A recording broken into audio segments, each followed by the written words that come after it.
Welcome to Second Viewing, where we view it twice so you can listen once. I'm Dan. I'm Kyle. I'm Drew. And we back at it again with the new beats, the new streets. We're back. Welcome, guys. It's been a long time. It's been a while. It's been a minute. I think, I can't remember the last time we even did a cast. All three of us probably was. The last Star Wars, probably.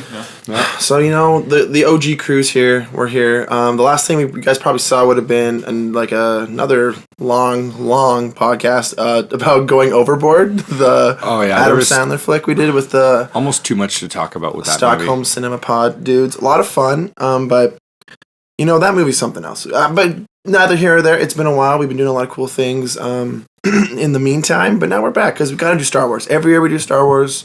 We did Force Awakens. It was our first ever episode. No, second ever episode. Second. Of course, Hateful Eight was first, Good shit.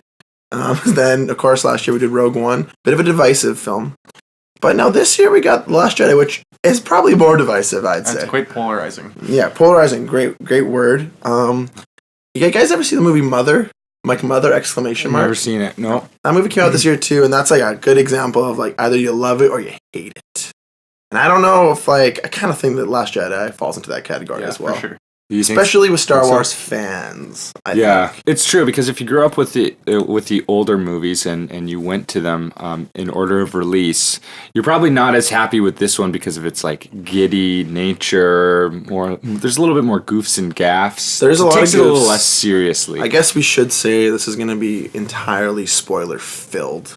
Because I'm not going to beat around any bushes. Yeah, I think we should just get straight everyone, to the point here. Everyone and their mom has seen The Last Jedi probably like twice now, so it's fine. Yeah. So we're just going to talk all about what happens entirely in depth, I guess. Maybe we'll go around a circle and just say your general, like, Star Wars, like, what's your story with Star Wars, and what was your thoughts going into this movie? Drew, you want to take that? Oh, I guess it's Drew. Sure. Grew up with Star Wars, definitely. Watched them in order of... chronologically in terms of when they came out, when they were released. So 4, 5, 6, 1, 2, 3. I watched 4, 5, 6 on VHS with my dad kind of thing, and then 1, 2, 3 in the theaters. 1, 2, 3 came out at the perfect age for me because I was young enough not to appreciate how bad they were, but old enough that I still love Star Wars. So yeah, they held a special spot in my heart, even though I know that they're really fucking bad now. Are they that bad? Like, I need to rewatch them, I think. They get better as they go. Like, 1's the worst, 2's a bit better. 3 is alright. 3's alright. 1 is comical. 2 is like barely getting by. but barely getting by. It's nostalgic. George Lucas barely getting by. Pretty much. So right. Props to Disney. Yeah, shout out for buying everything. Loved The Last Jedi. Rogue One was good for me too, but this one, I don't know. You love The Last Jedi or you love Force Awakens? Sorry, Force Awakens. But this one, I don't know. I left the theater feeling a bit disappointed, but I haven't seen it a second time. I feel like if I did see it a second time, I'd like it a lot more, because since I've left, it's been a couple weeks since I've seen it, and I'm getting less and less nitpicky about all the things I didn't like initially. Sure. Right. I remember talking to you like pretty like shortly after you saw it, and you were like, I liked it, but like there were some things that I'm not into. It's like I liked it front to back, but there are some things that I feel like could be omitted. Sure. And it would have made it a 10 out of 10 movie. Yeah, that makes sense. It had everything. It didn't need anything more, but some things could have been taken out. Right. A little bit of fluff. Yeah, I feel that. All right, well, for me, Star Wars honestly wasn't even a thing in my life until like 2 years ago. Never watched actually, it's not true. I saw episode 3, I guess. Like, what's it called? The Sith? Revenge of the Sith? Yeah. I saw the Sith one. And when I was probably like, I don't know, like 10, 11, something like that. And I thought it was pretty good, but I was still like very confused because I didn't know what the hell was going on. Because that's like the first one I saw, but like my dad wanted to go see it. That's fine. Also, I think I saw the episode 1 like with the pod racing, but I fell asleep. Yeah, that's fair. So, chow feel. Jar Jar though, still love Jar Jar, of course. But in all honesty, like my first Star Wars film that I consider, it was The Force Awakens, and I love that movie. And I like, your boy has it on Blu-ray. I got the collector's edition. I like that movie. I think it's great because I think the main complaint with that movie was that it was so much like the very first Star Wars, like A New Hope or Star Wars, whatever you want to call it, which I think is a fair criticism, but like for me, like I never really cared about that movie. So like for me, it was like that was my New Hope, and I was okay with that. I really dug it that way. So bringing it back after so many years, you almost have to take that kind of a take on it. Yeah, I didn't mind it. People call it safe, and I think again that's fair to call it that way. But at the end of the day, I thought it was successfully safe. That's all I gotta say. And this is a good description of Star Wars fans right here. Everyone thinks The Force Awakens was too safe, so they hated it. and now everyone thinks The Last Jedi was way too out of left field and way too new, so they hate it. So that's you can't do it right. I'm gonna get into that. Basically, I'm gonna get into that a little bit, and I will just say, Rogue One. In hindsight, I don't like that movie. Yeah, Rogue One definitely not into that flick. I was alright with it. Yeah, that's interesting. I think Drew's a bit of a more pure Star Wars fan than myself. You have it in you. You have the Force in you. I'm more of a Finn. Yeah, I'm just there. We'll talk about that later. So, Dad, what do you think? What were you think coming into this one? Well, I grew up with Star Wars, watching it with my dad, just watching it on the TV for the most part. I don't think I saw 1, 2, and 3 until a lot later. I didn't see any of those in theaters. But I always liked Star Wars, and I was never really too critical about them at all. I was like Drew put it, on the edge of being able to appreciate it. Still coming out a Star Wars fan, essentially.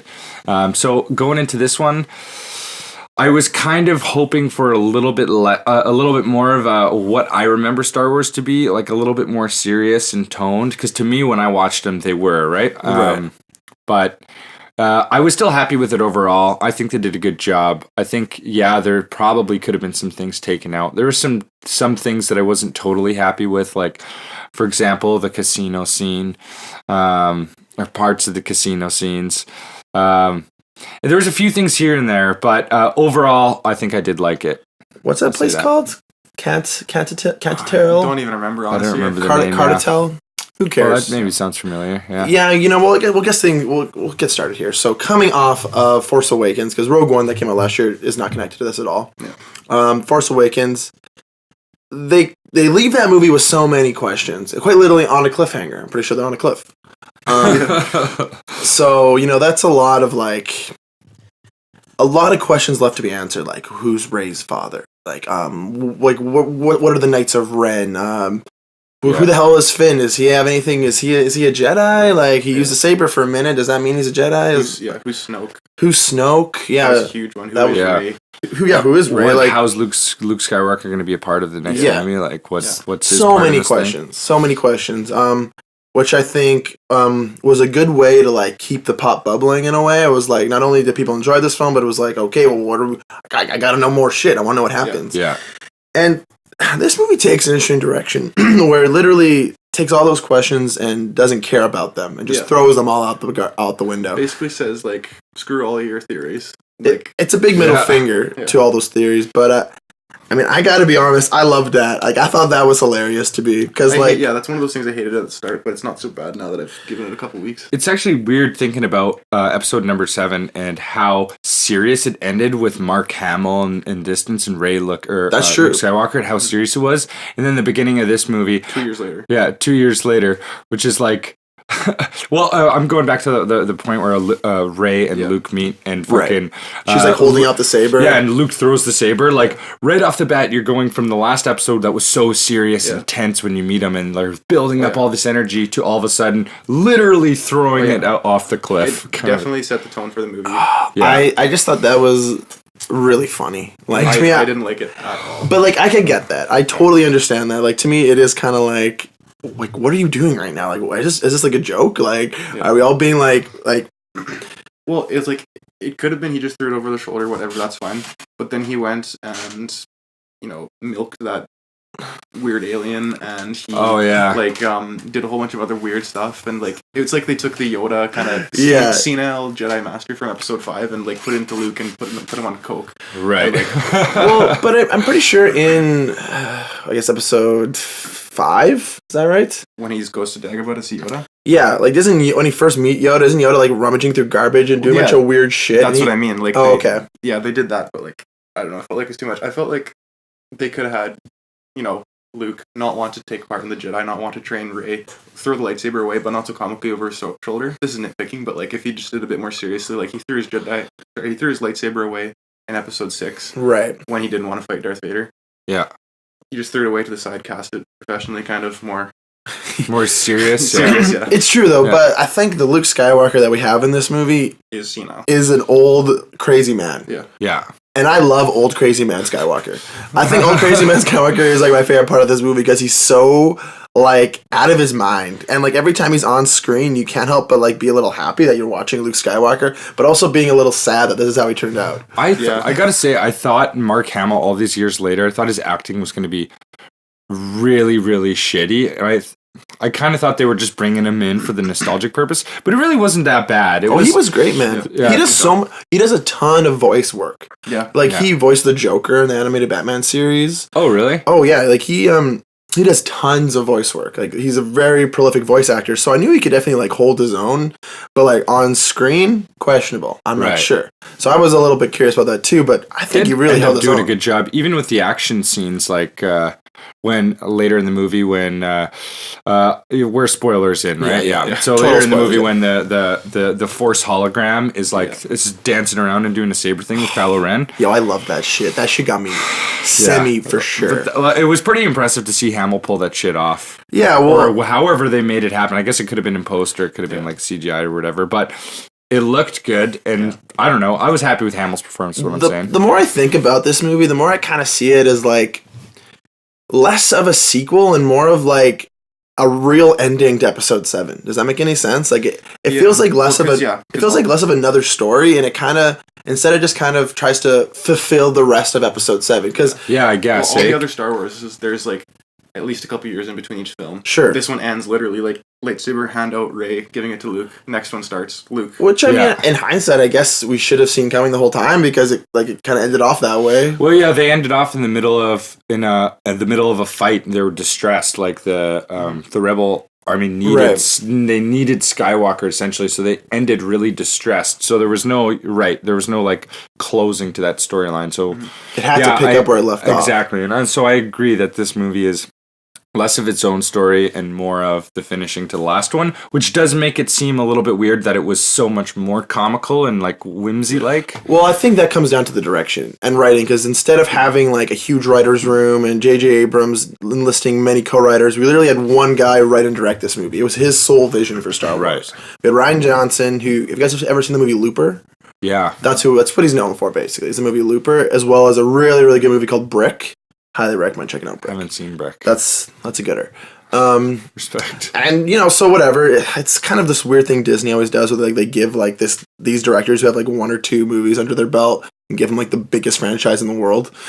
So whatever. I'd be like, you saw that with like Jurassic Park, the guy who did what's his name? Colin Trevorrow, the guy who did Safety Not Guaranteed. Oh yeah. And then he went to do Jurassic World. It's like, all right, it's a bit of a jump. Yeah. And then he made Book of Henry, and now no one wants to talk to him.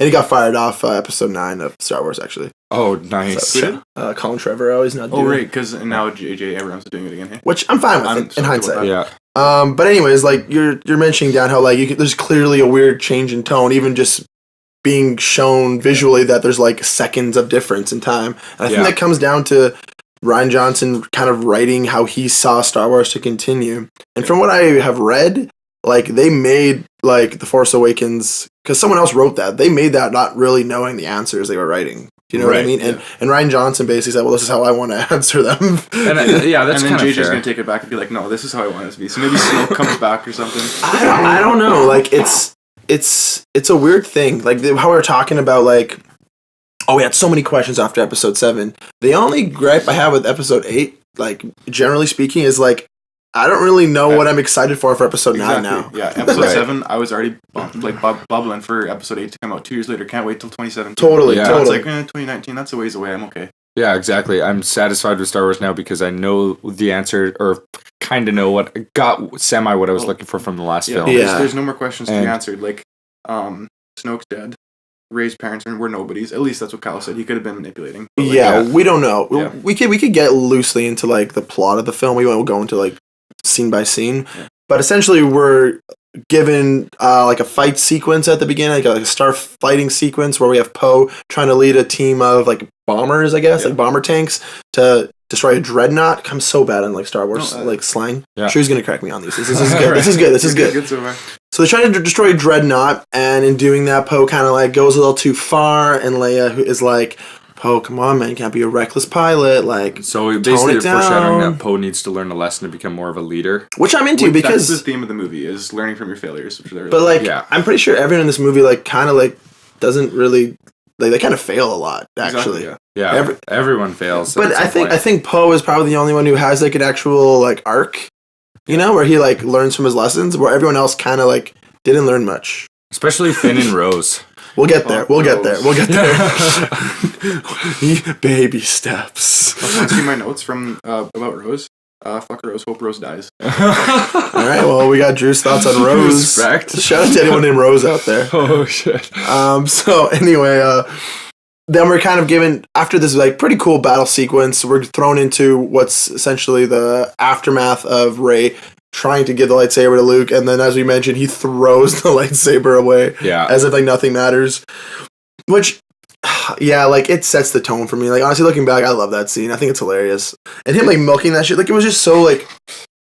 The way he drinks it and it pours down his mustache. Do they ever say what the name of that island is? Well, it's where it's the first Jedi temple. I can't remember what it's called. Yeah. Okay. So whatever. Luke Skywalker's been hiding out there for years and years after his I guess camp of Jedis he was training goes awry because Kylo Ren destroyed them all essentially or destroyed the camp and took the Jedi. Nonetheless, so Rey wants to get trained by Skywalker. And there's one thing I really like in this movie that I definitely thought about going into it, where it was like, okay, they want to get to Luke so bad, but it's like, what is he really going to do? Like, do you know what I mean? Like, What does he really... I think what they're saying is they need Luke Skywalker, the legend Luke Skywalker, to come back and like spark the rebel army again. Like maybe they'll get some new troops. Maybe people will commit themselves more. Maybe there'll be more people willing to fight. Like they want like a morale boost to the army because they're in the shits. and that very well could happen, but like, I definitely thought to myself like many times, I was like, that just seems kind of like far fetched. I feel like there's this old guy who's hiding on an island. How much help is he really going to be?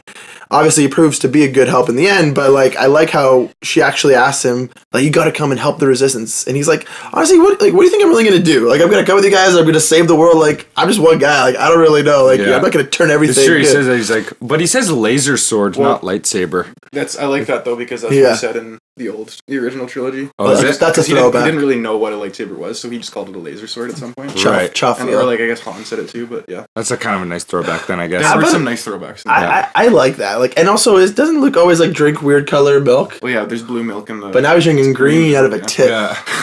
I'm into it. Like, I like fucked up milk, I guess. I like goofy shit. Like, I like when I do something. too, but there's too much in this movie. I don't know. Like, for me, like, it's like we see so many of these goddamn blockbusters where it's like they take themselves so seriously. Like, at the end of the day, we're literally in the space. Like, let's have some fun with space. Yeah, but there's so many scenes where like something, mind blowing or catastrophic happened, and it's just like you just let it breathe. You you could just let it breathe and like let the audience appreciate it, but then all of a sudden like pretty much Jar Jar pops up and is like, whoa. Yeah. Yo, bring Jar Jar back. That's what you're saying. Can we start a hashtag? Bring Jar Jar back. Yeah. Let's just get that trending. Yeah, this movie is really whimsical, but I've got a couple of things that I want to bring up later in the movie. Can we talk about some theories and stuff like that? We'll skip forward. We can skip forward. Everyone who's listening to this has seen the movie. Bring up what you want to, yeah. So basically, first of all, between Finn and Rose, are they now in love? And also, Finn and Rose, and is Poe being groomed to be the new leader of the Resistance? It's a good question. I would say it's a pretty likely thing because I could see him being like the new Leia, and then we have Rey being like the new Jedi and training new Jedi. Well, right. I kind of see it. Go ahead. Is Rey gonna fuck Poe also? I just want to throw that. I see it like I don't think so. Poe. I don't think so either. Poe is the new Han kind of because he's like Totally. Yeah, 100%. Sassy kind of like doesn't Yeah. give a fuck kind of guy. Yeah. And then Rey will be the Jedi. I think that Rose loves Finn. But Sure. Finn loves Rey, so there's gonna be a little triangle. There's some thing. tension. Unless they kill off Rose in the first scene, fingers crossed. I was so stoked when she almost died on Crate. Like, So why? God, Yeah. thank God. I mean, I gotta be honest. Like, yeah, Rose didn't like blow me away, but I didn't like despise her. I thought she was okay. Well, I mean, she didn't. The actor didn't have the best material to work with. Like the lines she had were all pretty cringy and stuff. Yeah, like definitely Like the I hate bits. this true. beautiful, stupid planet. Like, Yeah. I was like, I would put a fist through this Yeah. beautiful, stupid planet. Or Yeah. she says, I that don't was a little awkward. Like, I kind of liked. Like, I gotta be honest. I was kind of into the casino scene for the most part. Like, I just thought it was too long. Like, I feel like 40 minutes could have been cut out easily on this movie. This movie was almost 3 hours. oh, I mean, it could have been. I love It long could have Star been. Wars movies, but not long Star Wars movies with long casino scenes. It could, With long casino scenes. I think the casino wasn't the issue. I think it was just like the aftermath when they were like trying to escape with these like monsters. Like that for me is where things got too confusing because it, or not confused, but very messy. Because it's like, okay, we're invested in one place and we're invested in this code breaker. Benicio del Toro, who I love in this movie, he's hilarious. Well, that's another thing I want to bring up is so they get that guy, and then next thing you know, they're off on another thing, and the one they mentioned like how we saved an animal today, so that's what's really important. Yeah, it's like, okay, guys, let's take it back for a minute. Yeah, that's where I was like, let's get off this island. Luckily, they did right away, which kind of like kept the pace going, but there was definitely a good 10-15 minutes that I was like, it's like the Resistance is literally dying in space, and they're releasing all these camels. Like, well, they don't really know exactly what's happening. They don't know that. Like, I mean, they know they're pressed for time, though. I suppose. I don't know, but also, so they get a code breaker, but they don't get the right one. I guess is that the idea? Yeah, they don't get the right code breaker, but I guess he proved him to himself to them. He broke them out of jail pretty easily, so I guess. Sold them out. True. I mean, I don't know. So, but it also seems so they built him up to kind of be like the badass that needs to get paid, but he'll help out and he doesn't give a shit. He's just gonna get paid, and then they make him out to be the nice guy because he hands back that piece of because he knows he's gonna get a ton of money from the First Order, anyways. Yeah, so. Right. I guess so. Well, and then why do they hire such a big actor for that fucking role? And why is he that big of a part of the movie? Oh, I mean, it's just another thing that got thrown in there. We didn't need a code breaker. We didn't need a Rose. But he didn't die though, so I would like to think that Benicio del Toro might come back. So, when they were talking about a code breaker or something on another planet, I was really hoping it was going to be Lando Calrissian. Ooh, interesting. And then it wasn't. But and then it wasn't. Was not Lando. I don't know, but I don't think having a big actor is not that big of a deal. This movie's full of big actors. Like, they threw Laura Dern in there, and she's just as big as Benicio. I don't know. Plus, I think I read somewhere that Benicio was going to be in, like, episode, like, 1 or 3, and then, like, dropped out or something. Oh, really? So, like, he was going to come and be... So now he's in a Star Wars movie, finally, kind of, is the idea. Gotcha. His performance I thought was hilarious, and his actions I thought actually made a lot of sense of his character from what we know, because there's the part where he's talking to Finn. He's like, "Oh, let's see who owns this ship." Oh, they sold weapons to the First Order. Oh, but also the good guys. Yeah, so he's so in the middle. He doesn't give a fuck. He just cares about money. Yeah. So he's a good guy and he's a bad guy. He's not. He's neither. He's in the middle, and so he's fucking over the bad guys. He's fucking over the good guys. He's just trying to get paid. Yeah, maybe I'm into that. Back in the next movie and get paid again. But or I don't know, maybe he'll take a side. I don't know. Yeah. But that's another thing that, like, I guess this makes me excited. I'll put it this way: is I'm interested to see if they're even going to be sides, because now we have the First Order, who's basically just Kylo Ren, and we have the Resistance, who's just basically a ship of, a couple crew members. Fucking maybe 100 people left in the Resistance. No, not even. I think it's just that ship. Oh yeah, that's right. That's just the Falcon. Is it just the Falcon? Yeah, it's just the Falcon, pretty sure. And like whatever people could fit on the Falcon. Right. That's an interesting episode. Well, it means that the next episode is going to have to be about building the Resistance back up, which means that maybe there's a legend building about Rey, and she's going to have to go and scout out other planets for more Jedis or train up a troop of Jedis. Maybe another clone army and then another 3 movies. Just kidding. Respect. Well, there's one thing that bums me out a little bit about this movie was the last scene was with this like kid who's like sweeping, and at first I just thought he was just sweeping, and then he like saw the starship go and he had this ring of the Resistance, like he's showing his kind of allegiance to the Resistance, and I was like, oh, that's kind of cool. Like, it's just like this idea that like people all around the galaxy, they still have Well, no, that was the kid from the casino planet. Yes, yeah, but I was like, oh, whatever. Like, at least they didn't have him like use the Force. But then I was reading, and it's like he actually uses the Force to get the broom. Oh, what? I never noticed that. Yeah, he's like, so. And then it comes. So now I'm kind of like, are you fucking kidding me? No. What I think. Go ahead, I guess. Because I just don't want this to be. There's 2 ways they can go about this. They're either going to be like, oh, he's the new chosen one, and now they're going to get this kid, and it's a big thing. Another 9 movies. Or it's like. Something, the more I think about this is kind of hopefully the route they would take, where it's like the Force isn't necessarily as special as we once thought it was, and it's more like everyone could have the Force potentially. Right. So that's what I'm thinking too. And I think that is the case because this whole time we're like, well, Rey has to be special if she has the Force. She must be related to someone. Yeah. From what we find out, Drew pointed out that it could have been Kylo Ren lying. We found out that her parents were just fucking nobodies, but she still has the Force. So this poor kid could also have the Force, but not be anyone. Yeah. I hope that's the route they take because I don't want just another chosen one story because that's boring as fuck. No, I think that scene is just kind of an end cut to a movie and just to give something people to get 2 years. That's like their attempt. Yeah, that's their attempt to build a cliffhanger. Good, because that would have really. I did like the scene if that's what it turns out to be. Yeah, I completely agree with you because that was also my kind of gripe. My only I guess A New Hope gripe I had was oh, now we have another chosen one. That's kind of boring. To start things off. I kind of like the idea that Rey's a nobody. Yeah. I'm kind of into that. Yeah. Because it's okay, we have a character that we're already invested in, we already care about for other reasons, but now we don't have to necessarily buy into the same old storyline we're given, you are the chosen one, and your father was a bad guy, and because he's a bad guy, you have to reclaim the family name. Yeah, it's come on. Exactly. Well, that's when the scene happened in the movie, I was pretty upset, but now that I think about it, I like it because when Snoke died, Kylo Ren moved the lightsaber and basically cut him in half, right? Yeah. Right. I was so pissed at that point because for 2 years I was expecting Snoke to be somebody sweet, but now that I think about it, it's all right because episode 4, 5, and 6 were Darth Vader and the Emperor, and then there's always the Sith Lord, right? And then his superior, and and then in episode 6 when Darth Vader killed Palpatine, but this is different because Kylo Ren's fuck your big leader type guy. I'm gonna be the new leader. I'm gonna kill my superior right away. I'm not gonna be like Darth Vader in episode 5 and 6 and wait till the very end. I can do it now so I can become that immortal bad guy. And I think it's safe to say that Kylo Ren's the best part of this movie. Oh, yeah. Would you guys agree with me on that? 100%. Yeah. 100%. Adam Driver shot the fuck out. Also, boy's ripped. Also, I was gonna say a random shirtless scene, just cause. Yeah, I heard girls excited. The reason they did that was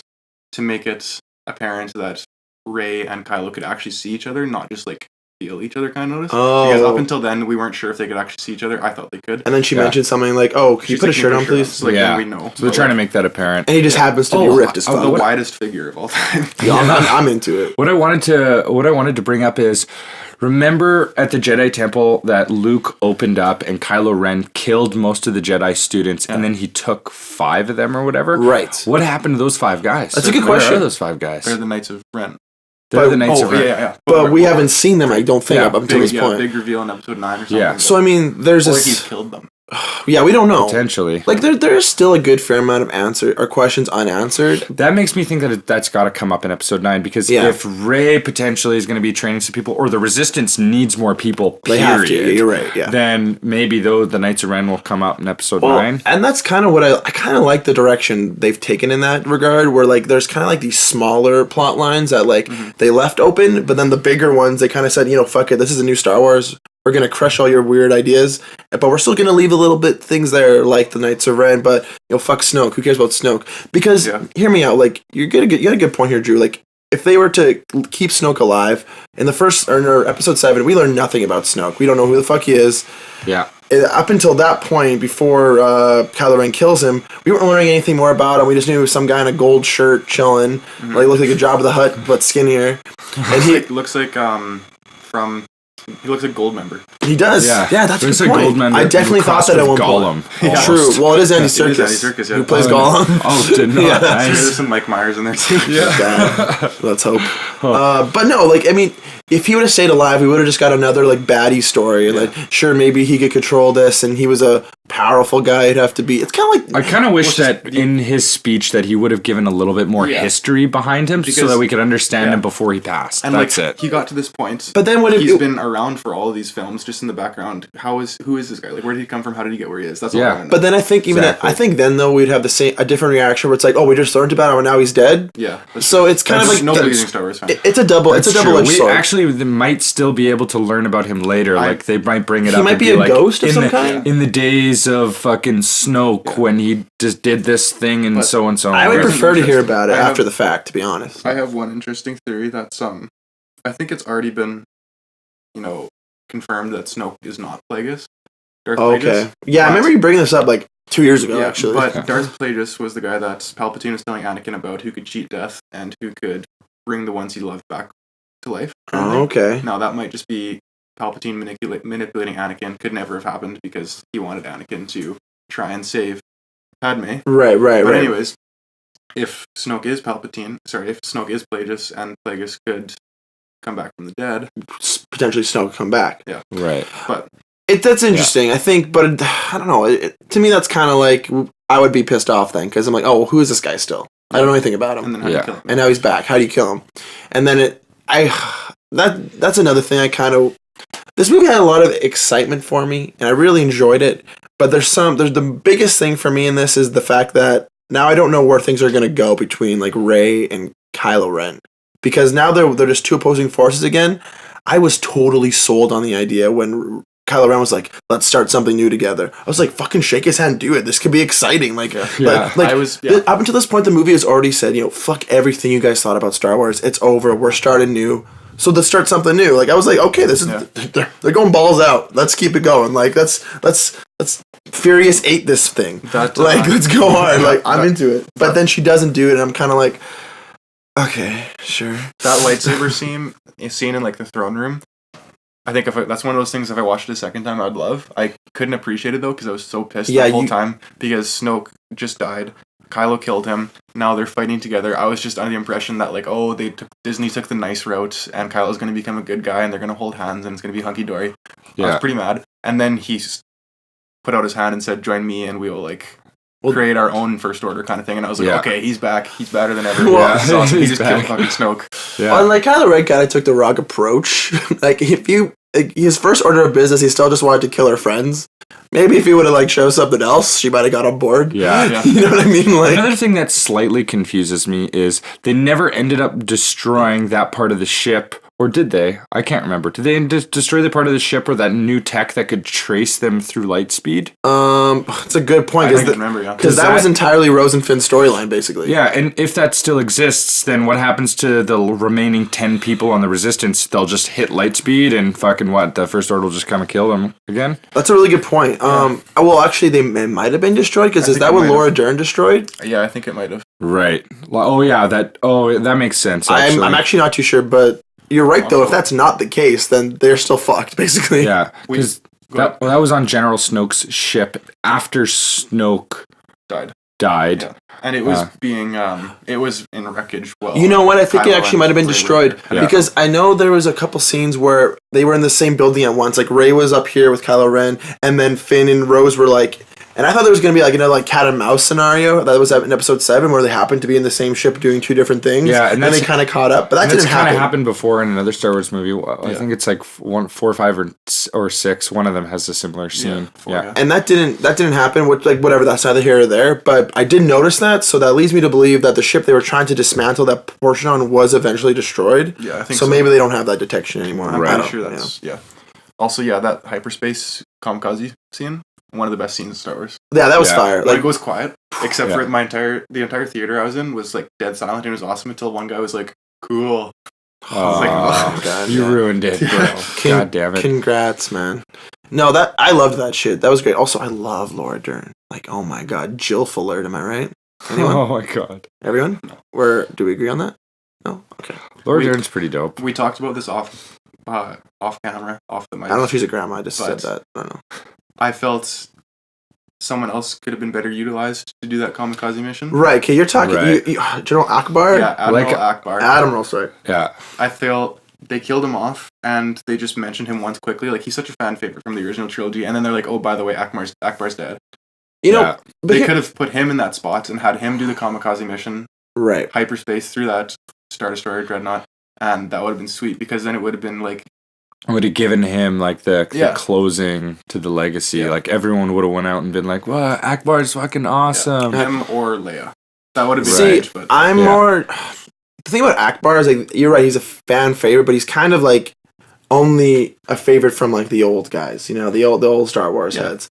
And I think what I've noticed, at least for sure now, is they're kind of saving that stuff for those side stories. Where it's the fan service is kind of there. Think of Rogue One. That movie was entirely fan service. But it was a callback to everything you loved about Star Wars, not what you love. Yeah. Whereas these movies, they made the conscious decision to throw most of the shit out the window. Yeah. If they're doing that though, where the side stories are for the fan favorites, they're doing a pretty bad job of it though, because literally no one wants a Han Solo origin story who's a diehard Star Wars fan. Same as, well, Boba Fett's alright, but I mean, Rogue One was good. What the people want is an Obi-Wan one with Ewan McGregor. Come on, let's get an Obi-Wan movie, guys. That's the only one I want to see. Honestly, Han Solo, I'll go to it, of course, but like, I like that Han's mystery is that like he has no past. He was a nobody. We don't need to know about him. We don't need to know about him post. That shit is kind of stupid, actually. Right. Also, to be good, and they cast a guy that looks like him. So like that movie might be a total mess though, because that movie, the guys who made the Lego movie, you know that one, or like they made a good TV show called Clone High. Yeah. They were writing and directing. Also, they did like Captain America: Winter Soldier, which I've never seen, but apparently is like it's pretty good. Whatever. Anyways, they made that. They were on board to do it. Then they got fired by Disney 90% into production. Are you serious? Yeah, and then they hired Ron Howard to finish the rest. What the fuck? Which is more like Snore Howard. Ron Howard is like all he makes is like Frost Nixon. Like he's like a boring. So like basically he finished the filming the film, and then he's gonna be like overseeing the editing. So it's kind of like, from what I understand, they were trying to go with like a comedic tone with the Han Solo film, and then they said, 90% and you can't do it, and now they're going to have a really serious guy try to change that. So they're going to take all the jokes and just cut them out and have like choppy sequences. Honestly, man, it's pretty possible. It's coming out in May. I just liked how Star Wars was coming out every Wait, it's coming out in May? Yeah, it's coming out in May, and then there's no Star Wars coming out in December. What? The episode 9 will come out December 2019. Okay, so confirm they've given up on this movie. I'm going to say that right now. This movie sounds like trash. It's coming out in May. That's too bad. Yeah, because honestly, like, this is third year in a row. Like, Star Wars is basically been a family tradition of mine. Like, we always go see Star Wars around Christmas time. Maybe let's just not watch it till Christmas.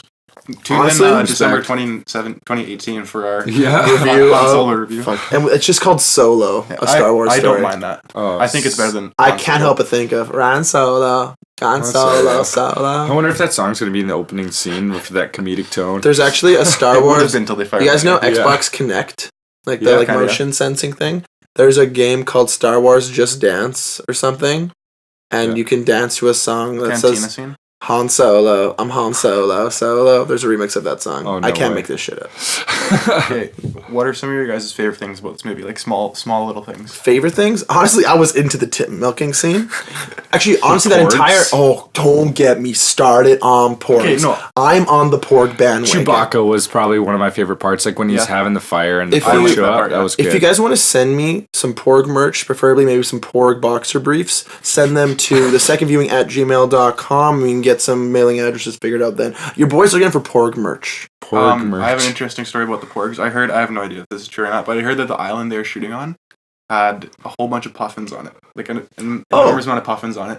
And they were like, what the fuck are we supposed to do? This is a sweet island, but there's so many puffins. So somebody came up with the idea is just CGI a character over them. Respect. So into the porgs. That's smart filmmaking. Yeah. That's being very... rather than take somebody, edit all of them out and like... Yeah. They just make That's being very resourceful with what you have. I'm fully into that. Yeah, the Chewbacca scene where he's like contemplating having a moral crisis if he should eat this porg or not. That was funny. That was funny. And then also when he's like in the Millennium Falcon, like trying to fix something. They're like the porg's like full of cords and shit. Yeah, the porgs are fucking around. Yo, I love porgs. They're so cute and cuddly. I saw them before the movie and I was like, oh shit, like what the fuck are these little guys? Why are they everywhere? This is just gonna be another like Wookiee thing. Or Ewok thing, toy grab, kind of like which merchandise. It kind of is, let's be honest, but it's pretty subtle. It doesn't really affect the movie at all. Yeah, I thought it was gonna be a bigger character, annoying like Jar Jar, but they were just like little creatures. Yeah. But I actually really just dug that island. Like I loved the porgs. I also loved like the caretakers. The caretakers were awesome, actually. That actually I'll probably bring up like.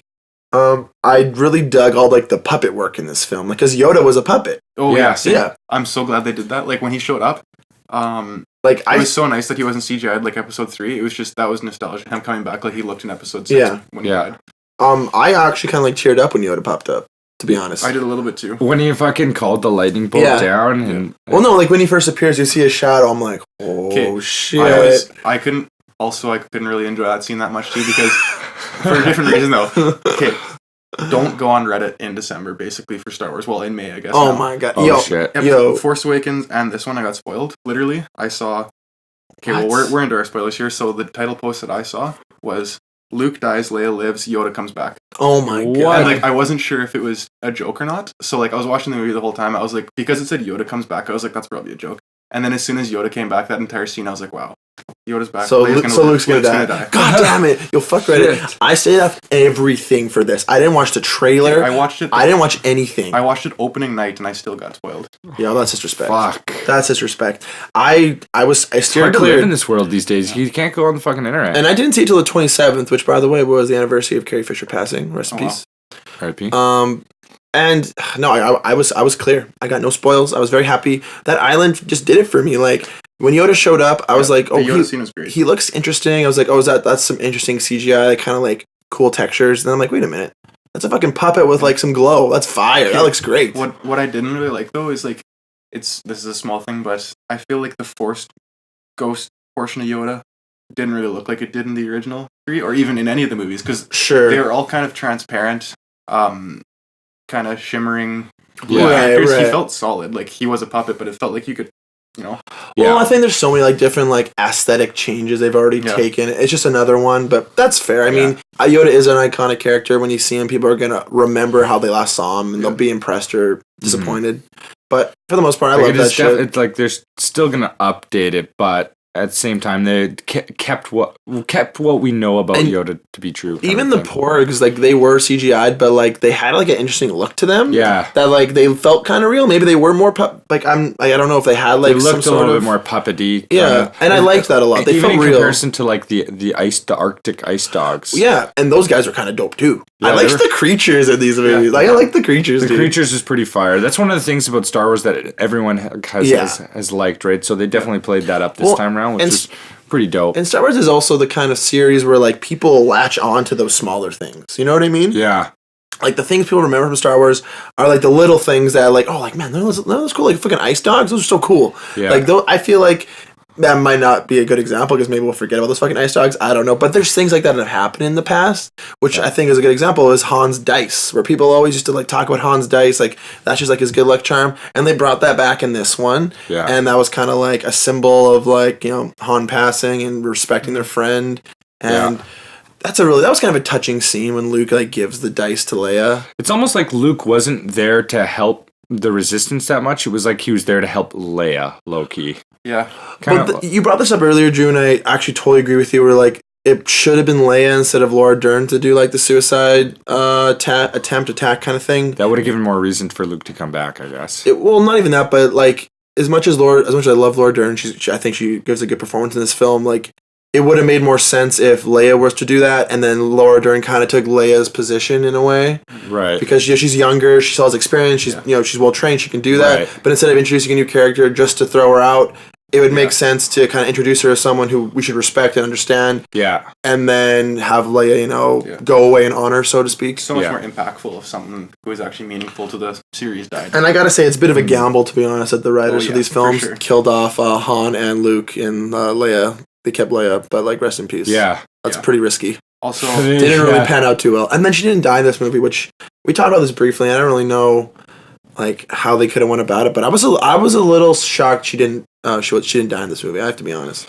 Yeah, I mean, I guess at this point, like, she's gonna have to die in the next film. Like, they're gonna have to pull something off. Or she's off scene for the whole film, like Luke, and then they just CGI her at the very end, like they did in Rogue One. Right. Yeah, which I mean, say what you want about Rogue One, but like that, they did a pretty good job of doing that. I'd say, to be honest. Like, with her, it was a little funky, but with the older guy, Tarkin, I didn't even know. I didn't know. I had no idea. No idea. I didn't know that guy was dead. I guess it makes sense obviously. Because it was 40 years and he hadn't aged. I was like, this guy looks pretty good for 110. No, I mean, I saw so many people being like, "Oh, it's Uncanny Valley," and it looks so weird, and it just freaked me out. But watching the second time, looking at his mouth move a little bit, I'm like, okay, but I didn't notice it. No, it's very well done. So I mean, I got faith that they could probably pull it off. Yeah. But I agree with you. Like they kind of should try to do it like for like an ending bit, because if it's for a whole film, you're gonna notice that. Yeah.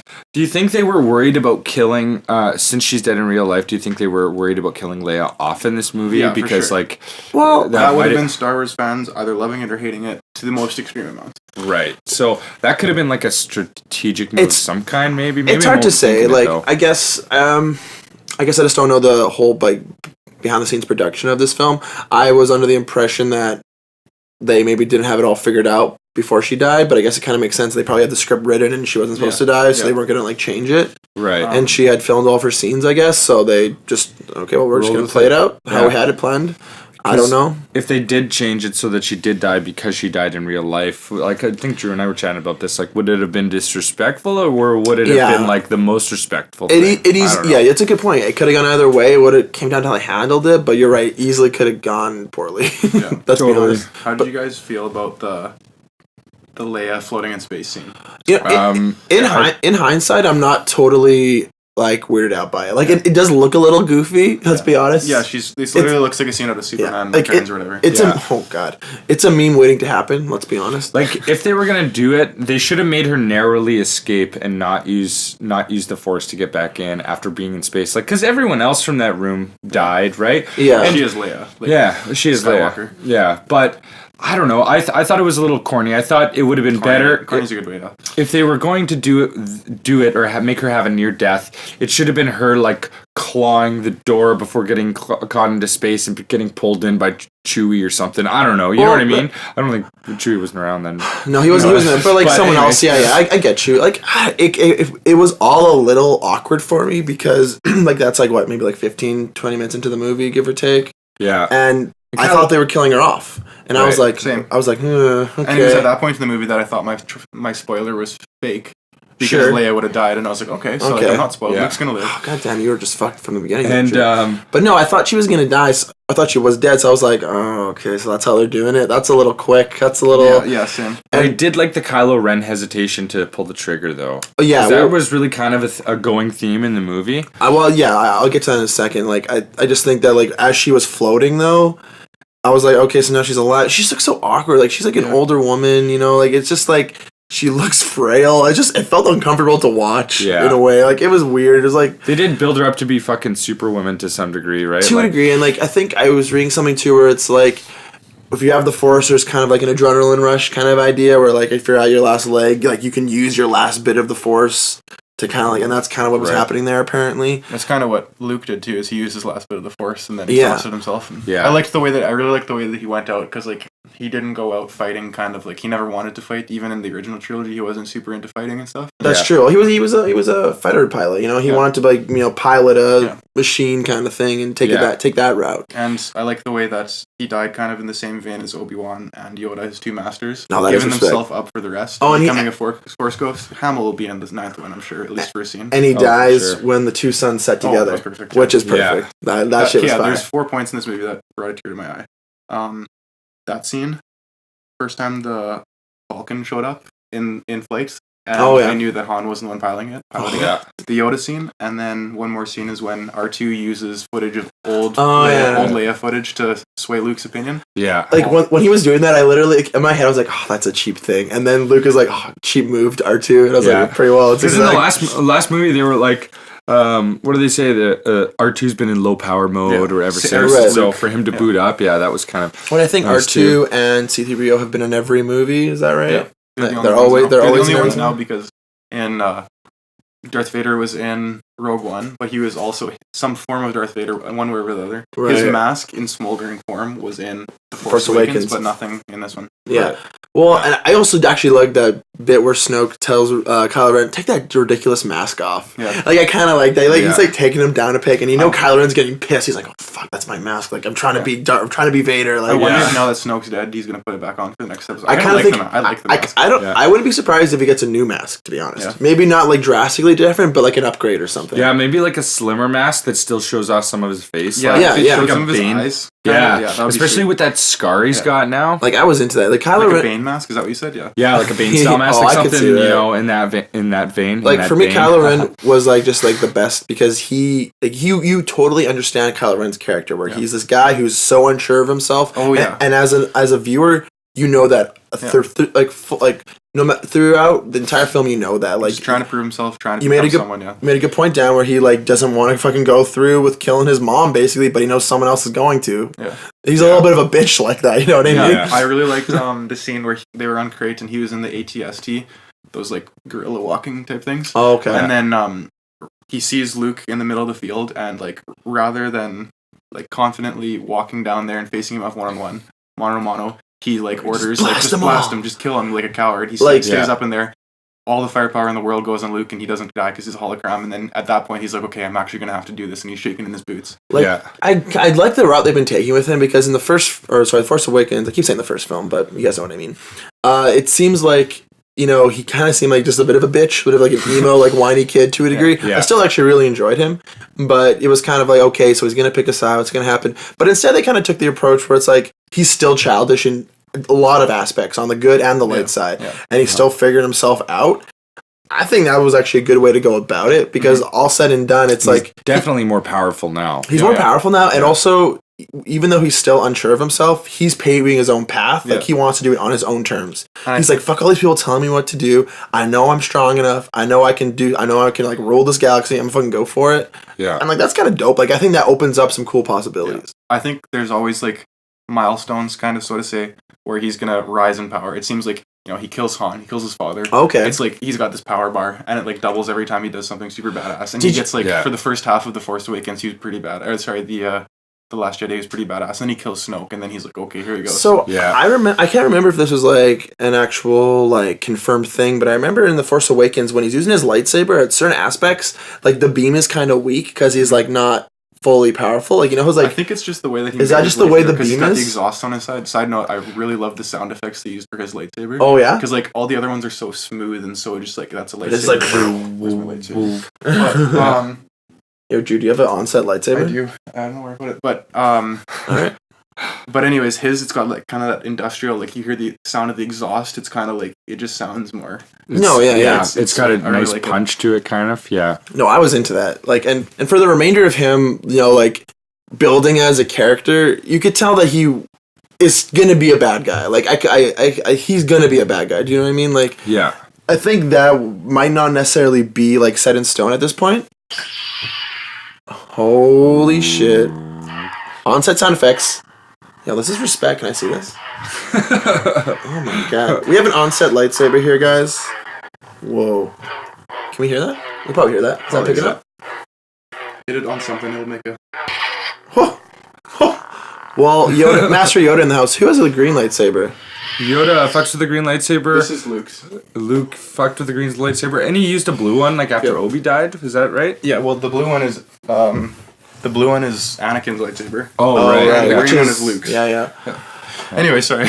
No, side note, that was good. Well, Kylo Ren though, to me, he is the better Snoke though because of all these things, right? It's like, okay, so Snoke is supposed to be this big bad guy that we don't know his backstory about, but maybe we're gonna learn more about it, and then he's gonna be this evil force. But instead, we were given the bad guy the whole time, and we're seeing him develop kind of almost on the sidelines, and now we can appreciate him for a character in a lot of different ways, which is good character development. Like him, and to a lesser degree, but in a different way, Poe really, you know, build up different arcs and their characters flesh out.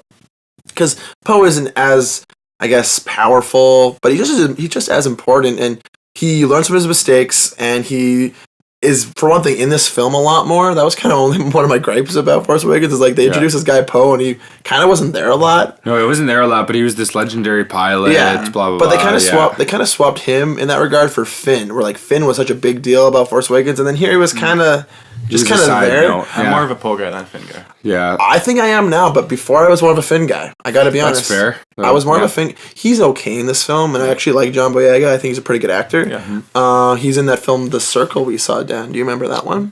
Vaguely. Great episode of Off the Cuff, guys. Go back and listen to the episode The Circle. Dan fell asleep during the whole film, so the episode is me explaining to him what happened during the movie. It's a pretty fire episode, actually. It's a gooder. Definitely check it out. It's a gooder.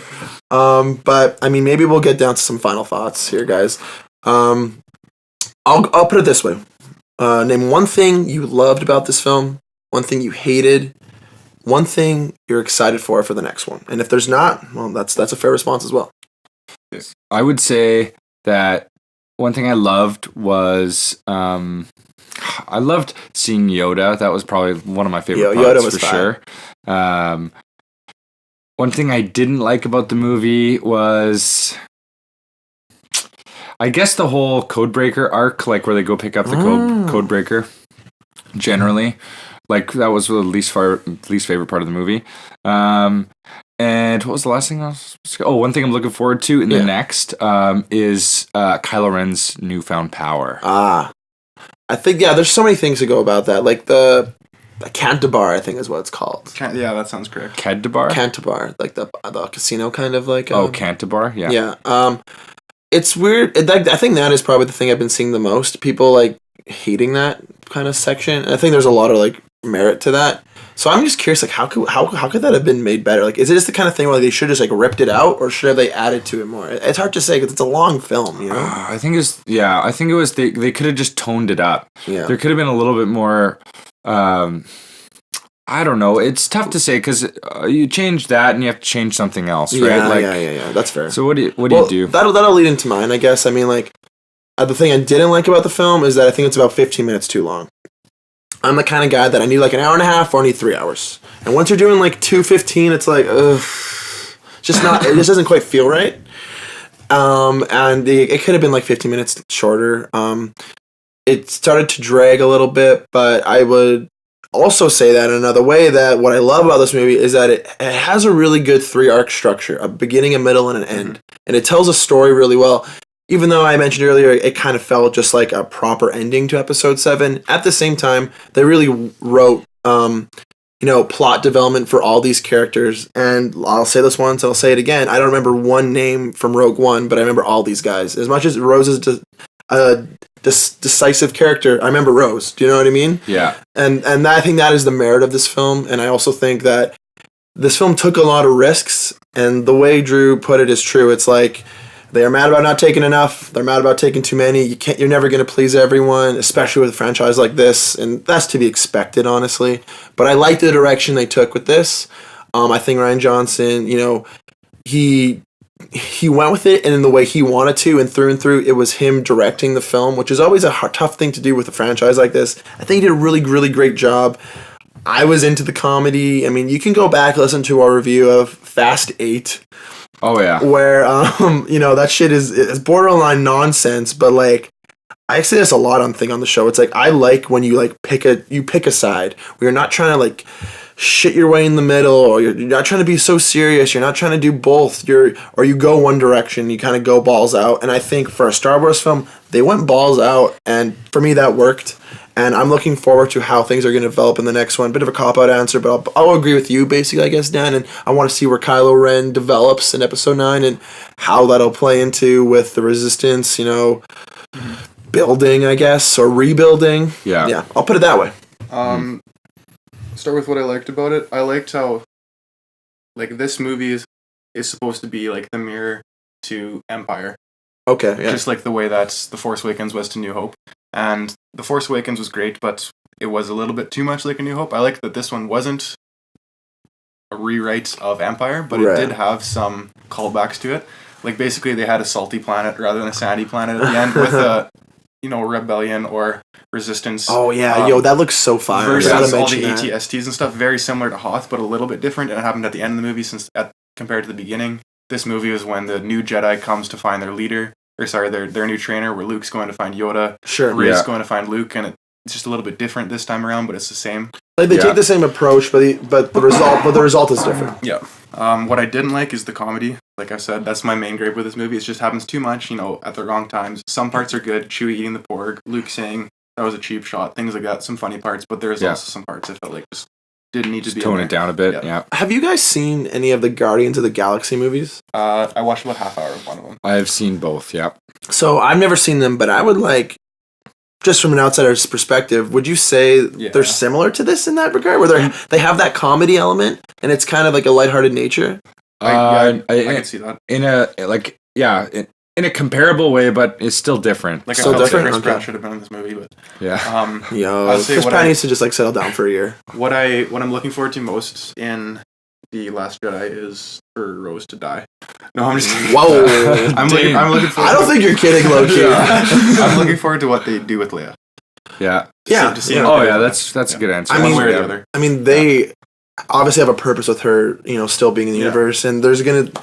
they're gonna have to handle that somewhat delicately. Yeah. And there's a lot of ways they go about it, a lot of ways they shouldn't go about it. That's a tough one. Like, you know, Star Wars fans are some of the more rapid fans out there. I'm also really excited to see these 5 Jedis that Kylo Ren stole. It's a good point. I'm I mean, looking forward to seeing more of Chewie, to be honest. Yeah. He was underutilized in this movie. Great, it kind of was. great role, but True. But when he was there, it was worthwhile. You know, like I saw this one. I actually have it up on my phone right now. This one tweet that was like, people are hung up on whose Rey's dad is, and meanwhile Chewie is right there, driving her to Jedi practice, keeping the engine running, dropping her off to meet her new boyfriend he doesn't exactly approve of, but he just tells her to get home safe. Her search for her father figure is over. damn. That's fucking Chewie's hilarious. daddy. Well, I mean, also there's that kind of cool little bit where like Rey's like, oh, and if you see Finn, tell him this. Or what should I tell him? And he's like, no. He's like, yeah, that's perfect. And it's like, Yeah. what is that? I think Finn and I Rey really like that part. are They're gonna be buds. I don't know, man. It's weird because Finn and Rey, they have a weird relationship in The Force Awakens. Like, guys, we love Red Letter Media. They have an awesome review of Force Awakens, and a good section of that is talking about how there's like no mention of sex at all in Star Wars, and how it's just like ripped out of it to like a weird degree. Well, there is in Episode 3. But I'm like Force Awakens. I'm talking yeah. about it. Feels a little bit weird. It's like they should like either like. Like there's not even like a will they won't they thing. It's kind of just like They won't. what is this? Yeah. In this one, they allude to a bit of a love triangle occurring, which could be interesting. It's just too bad. I guess Rose is part of the love triangle. She isn't the most exciting character. I thought she was fine though. I guess to me, it's kind of like her purpose was a little bit haphazardly in that like she was trying to save Finn. But, like, Finn was trying to kind of, like, save the day, sort of, and instead she kind of fucked it up, sort of. Well, first off, though, Finn was trying to run away. I mean, at the end, yeah. at the very end, like, when he's trying to, like, go into that, like, Right, beam, like, I don't know if that actually would have worked or not. It's hard to say, but he was trying to save the day. And it kind of, like, compared to the same thing Poe was doing at the very beginning, where he was trying to, like, go through, and Leia's like, what are you doing? Get back. And then Poe's like, Finn, get back, you know? Yeah. I kind of like that. I guess he finally learned his lesson by the end of it. Oh, yeah, I guess so. Poe did, but I don't think Finn did. No, I think Finn's got a lot to learn. Dude's just fucking around, to being the deserter, leaving shit. I don't know. Finn. So do you guys think Finn is a Jedi? No, I don't think so. I think a lot of things have changed about the Force since the original. Okay, trilogy. well, what would you say that Finn has the Force? No. No? I Okay. think that this thought used to be that you used to have to be Force sensitive to turn on a lightsaber. Right. But after the Last Jedi, I don't know where the Force begins and the Force ends, because apparently you can pull yourself out of space and hologram yourself across the universe. Which And never didn't happened Finn before. use a lightsaber? That's what I'm talking about. He So did. Finn used He lightsaber. did. So either he's Force sensitive or people don't have to be Force sensitive to use lightsabers. Right. But also General Grievous used lightsabers, and he's not Force sensitive, so never mind. Disregard everything I just said. Well, but I kind of liked how they talked about the Force too with Luke and Rey, where he was like, it's just everything that's in between. Like, it's not like you have to be some special person. Like, the Force is all over the place. Yeah, and if the Jedi disappeared, that doesn't mean the Force does. Exactly. And I think as much as... There's those books that Rey took with her. I really like what I liked is she took the books with her. Actually, we didn't know she took the books with her yet, but Luke is gonna burn down the temple. Yeah. And then And he goes back for the books after. And it starts Yoda's burning. like, everything that's in that temple she already knows. yeah, I like that too. and then it cuts later to a scene and she's got the books in the Falcon, and it's like nice. So it's kind of like she's staying true. Like, And Yoda's like, I know what's up. Like Rey has a lot of belief in the Force, I think, and in the Resistance and in the Jedi, which is good because she's gonna reunite the spark of the Resistance. And that's even something Luke says at the very end. He's like, no, today's the day the Resistance gets reignited. Yeah. And it's kind of like, sure, they only have a ship of whatever, 12 people or something like that. But it's like... The battle's in the beginning. Yeah. To be honest, that kind of bugged me. I was like, oh, God. What like, was that? He's like, the battle's only begun. I'm like, oh, fuck. I'm more like... Here we go again. Like, they need to take a delicate direction, I think, because I don't want the next one just to be like, oh, fight against Kylo Ren. Do you know what I mean? Like, it's got to be something interesting. Yeah. There needs to be some third dynamic coming in there, because like maybe Kylo Ren almost takes like a bit of a back seat, and there's some, or maybe he sends like the Knights of Ren to do some of his bidding while he's off, like gaining power or some shit like that. Putting on a gold fucking suit. I could see Kylo Ren in a gold suit. Chop feel with that chest. Yeah, with that fucking... the guy's ripped. Dude's hella ripped. One thing we still have to look forward to also in Episode 9 is figuring out why Anakin's lightsaber called to Rey. You know, she was drawn to it, and on that planet with right. we still don't know that. Like, why? Because right now she's not a Skywalker. right now we don't know if she is or not, but right now her parents were nobodies. Could be a manipulation tactic. But Yeah. Yeah. we don't know why was that Anakin's lightsaber calling to her so hard on that planet. That's a good point. I mean, True. Maybe it was an outlet for the Force, but maybe it's a bloodline thing. Who knows? well, I kind of thought for a minute, like, you know, when Snoke was mentioning, I was connecting you two through the Force when they were talking between Rey and Kylo. But then he died and they're still connected. But then they died and they're still connected. So I thought for a minute before we kind of later like found out that Luke was totally against the Force to agree or like disregard it, I thought maybe that was Luke reaching out to Rey, like putting those thoughts in her to a degree. That ended up not being true at all. Maybe Han Solo, was fucking around before Leia. I don't know, man. And then like I always thought that like Obi-Wan Kenobi she might be related to Obi-Wan because of the accent. But then if you think about it, like Obi-Wan's pretty old. Like that kind of doesn't really make sense unless he had a kid and that kid had Rey. Yeah, which I guess is possible, maybe, but that seems convoluted a little bit. I saw, because he does speak to her in her Force dream that she has in Episode 7. Right. He says these are your first steps, Rey. Oh, they did a really cool job of that. They took Ewan McGregor to say these are your first steps, and then they took Alec Guinness, who's passed away, and they sync he together? said the word afraid, and they cut off af, and then they took Rey, and they merged them together. So it's Ewan McGregor saying these are your first steps, and then it's Alec Guinness saying Rey. Yo, respect. Yeah, it's pretty sweet. But anyways, I want to know why the lightsaber got called to her. That's a good question. I didn't think about that. The Force Awakens was like full of like, what is happening? There's so many questions, like who are these people, while still introducing them pretty well.